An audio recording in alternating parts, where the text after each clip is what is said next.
Welcome back to episode 38 of my Paragon Top 5 Plays, the first ever on Monolith. If you want to have a chance to feature in the series, be sure to send your clips to www.paragoners.com. A link will be in the description below as always.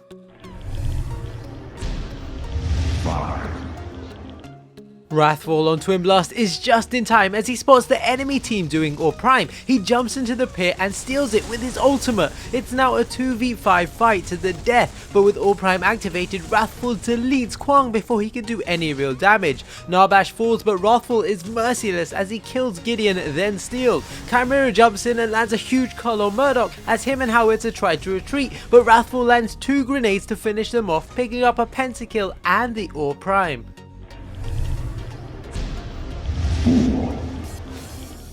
Niborion Gideon and his allies are cruising through this game, waiting for the final moment to put the nails in the coffin. Grux makes the first move with a wonderful initiation with a 2-man smash and grab, but his ultimate catches 4 people. Gideon teleports in with his black hole while Narbash ults underneath, and the health just disappears from the enemy team as only Sevrog remains, but a Cosmic Rift solves that as Nibori picks up a pentakill.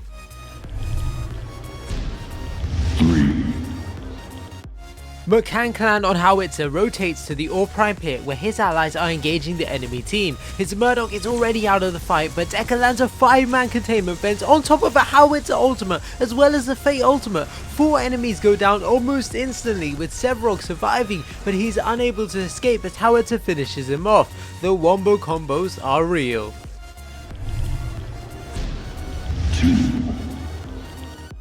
Vulcan Ma on Decker is taking advantage of some cards that recently got a buff, in particular Stasis Gem. The enemy team catch her just outside of her inhibitor as she gets routed by Sevrog. Fortunately, she activates Stasis Gem, which buys her enough time for the enemy team to group up, and she catches all of them inside her containment fence. Steel comes in from behind with a 4-man ultimate, followed up by a Grux and Gideon ultimate, with the latter doing an insane amount of damage. That was a great bait by Decker and some fantastic follow-up by her team.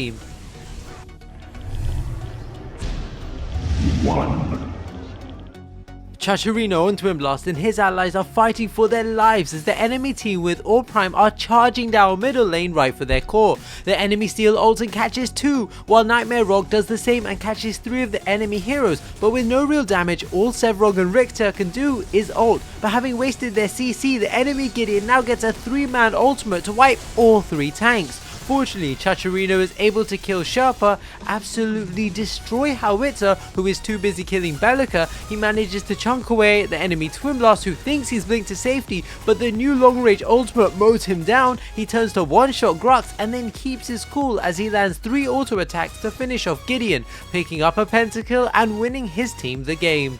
Congratulations to Chacharino for winning this week's Paragon Top 5 Plays. I saw a lot of pentakills, but this was by far the most impressive. This week's bonus clip comes from Coco and Pepsi on Twin Blast as he finishes off killing Feng Mao. He's caught out of position with a steel ultimate slamming him down. He dashes towards the jungle and jumps down, landing on a branch, keeping him safe from Steel and Gideon.